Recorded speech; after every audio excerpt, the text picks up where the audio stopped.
How's everybody doing? Tuesday Thoughts, week number 43. And here we go. Our first quote says, "The only way to know how strong you are is to keep testing your limits." Interestingly enough, that comes from Superman. Now, someone that we think of has no limits and his strength is amazing and all these types of things that he can do. But even the writers had that character say that he's still testing things and doing that. And so I think that's a thing for us to understand our limits. What is our strength emotionally, physically, all these different things that we're doing throughout life. And so we can keep testing and checking and seeing what's going on with that. And I think it's a good reminder for us. And I think that's also a good perspective to think when challenges come into our lives, is we're testing and expanding our strength.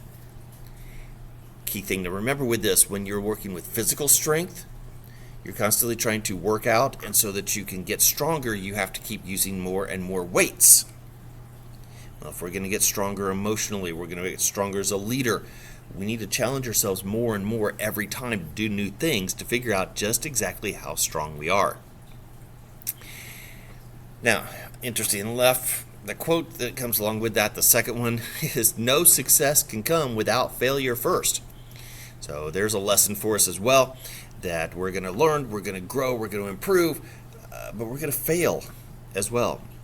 And failure is an important thing because it means that we've tested our limits. Now, sometimes that limit that's beyond my capabilities. Sometimes that failure comes from I didn't use my capabilities. And so it's good to have a perspective of why it is that you failed so that you continue to grow and have success and expand your strength and know your limits and expand those as well. All right, random thought for the week. And I'm hungry, and this one's driving me nuts. I'm getting out of here, and I'm going to go get me some food after this. But it's true that everybody thinks that their Italian grandma is the best cook around. So it was a pretty genius idea that a man named Joe Scaravella decided to gather up as many of them as he could and put them to work, and offered them the chance to work in his restaurant in Staten Island. Enoteca Maria combines the skills of these amazingly talented, delightful, friendly grandmothers. And they're working there, and they are creating and cooking recipes from their own family cookbooks. That is a restaurant that I would be interested in trying, right? And now, our word for the week. The word is failure.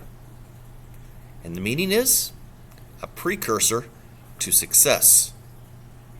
Just some thoughts from Tuesday, week number 43.